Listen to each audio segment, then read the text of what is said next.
Bonjour Ponyo. We all know that one neighbor's kid who is perfect in pretty much everything. So I sat down and thought, what is it that the smart possess? Because I saw people in my surrounding tired of being compared to that one neighbor's kid. So rather than going anywhere else, I decided to ask them directly. Now, to have a large data set, because that is what you do, I asked two smart people in my locality about what they do that makes them smart.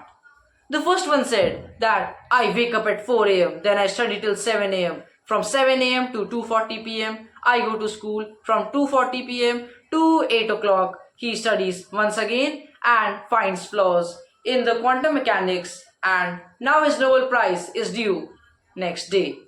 So that last part was a joke. And the second one says that he does not need to study. One day before exam is fine. All of this is just as confusing as trying to find a balance between your girlfriend and your mom. So rather than asking them, I decided to search it for myself. But wait, what does it exactly mean to be smart? Let us not go to the dictionary and generate a definition on our own. A smart person is the one who has the ability to use his or her knowledge to analyze a situation or a problem for solutions and patterns in the field in which this person possesses knowledge with respect to their age. Now, this definition implies that it is okay to not know the names of presidents of Uruguay, and that I do not expect a 2-year-old to do the same. With this, we can finally start with searching for criteria to determine what makes people smart. We all know that vitamins and minerals are very important for us. That is why we have balanced diets. We know tomatoes are good for us and red mushrooms are not. But how? The answer is we learned it from others. Rather than experimenting on ourselves by eating a red mushroom, I decided to ask others whether it is safe to consume this mushroom. And that is what social animals do. There is only so much that we can experiment. There is only so much that we can know. One day we die and all of this knowledge is lost. Or is it? We as humans are social animals, and social animals share this information with each other so that this information becomes immortal. Now, this is where collective brain hypothesis comes in, as Newton's quote encompasses it. If I have seen farther than others, it is by standing upon the shoulders of giants. Collective brain hypothesis states that our smartness is due to collective effort of a society in which language has played a vital role. Firstly, greater population means more minds thinking, experimenting, and thus resulting in more knowledge. However, simply increasing a number is not enough. Interconnectedness is important so that everyone has access to the ideas of others. For example, Kepler's laws of planetary motion inspired Newton to develop the inverse square law. He derived them from the Kepler's third law of planetary motion. If not for the cultural interconnectedness of scientific community, this would not have been possible.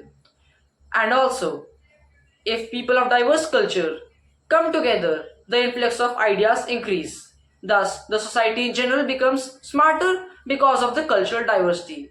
An example of this would be the Johnson-Reed Act, which reduced immigration in 1924 and resulted in a 62% decline in patents, which indicates that cultural diversity is a vital factor in intelligence. Collective brain has resulted in increased individual intelligence, and that is quite obvious. I now do not have to generate calculus in my mind. I have calculus books available online and even courses where I can learn calculus from. A simple analogy would be like running a race from start to the finish point. A normal person, if not for societal structure, would have to run from a point A to point B and venture beyond if he has enough energy to do so. But what society has allowed us to do is that I can go from point A to point B with the help of car developed by my society and venture beyond using my energy from point B to C. This has resulted in more and more innovations. But we must be aware about all the biases that we inherit from our societal structure. Take for example the time when Catholics were against the idea that Earth was not the center of the universe. And when Galileo Galilei opposed this idea of Catholics, he was given house arrest till his death.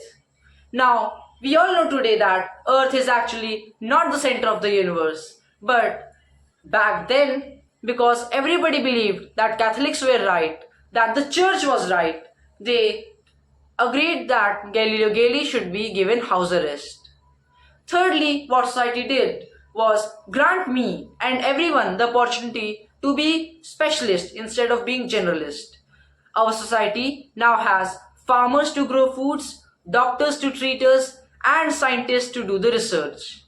Back then, hundreds of thousands of years ago, I would have to know how to cook my food, how to heal myself, how to make my clothes, how to talk with others. But now, we have teachers to teach us, and as I said before, these specialists have allowed us to expand even more. And this has also allowed people to have zero knowledge about the world order and still be YouTubers making videos. Collective brain hypothesis explains why we all have that common sense. If you're smart, it is because of your society. So say thank you.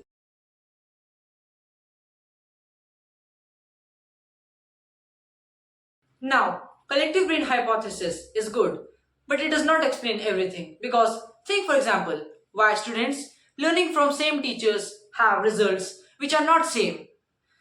Remember the intro? I said bonjour, which is a French word to greet, and ponyo, which is a Chinese word for friend. It is not common to hear bonjour with ponyo. This was being creative. Why did I do that? That was to grab your attention. So let us talk about brain, where all of this happens. Brain is made by connecting multiple neurons which approximate to 86 billion neurons. This connection is made with support of glial cells. But what exactly are neurons? Neurons are the fundamental unit of nervous tissues from which brain is made up. Neurons have two major parts, cell body and axon. Whenever a sensation is felt, it is felt at the dendrites of the neuron. Here, the sensation felt is converted into electrical signal and sent through the cell body to the axon terminal. Here, this electrical signal is again converted into chemical signals and passed through the synapse region. Here, these chemical signals are transported to the next neuron to produce the same sensation felt by neuron, and that is how they communicate. All of these neurons are interconnected with each other, and their communication with each other is what makes us think, speak, talk, and do pretty much everything. The brain itself has multiple specialized parts which do certain tasks better than the other. But this does not mean that the rest of your brain is sleeping while you do any one task. All of the brain works together to figure out a common task. That is, there is a unity in the brain, unlike the humanity itself. Now, if a person is smart, then some parts of his or her brain is more developed than the rest, which gives him her an edge over others in that field. But what exactly are the parts of brain? The brain is divided into three parts, forebrain, midbrain and hindbrain. Only forebrain is important for discussion because the mid and hindbrain control involuntary functions. Cerebrum is the largest part of the forebrain. It is divided into several regions called lobes. Frontal lobe, you guessed it, located at front, is responsible for thinking, short-term memory, problem solving and planning. Parietal lobe is for feeling and for sensing temperature, taste and texture. Occipital lobe is for sensing visual stimuli and the temporal lobe is responsible for auditory stimuli and for memory storage. We all must thank these different parts of brain which allow me to watch videos of Veritasium with my food. So, all of this means that everyone fortunate enough to have these parts of brain functioning well and good are not different from each other. Or are they? Let us talk about Mike Schlosser. He is a compound bow archer from Netherlands who in 2015 hit a perfect 600 out of 600.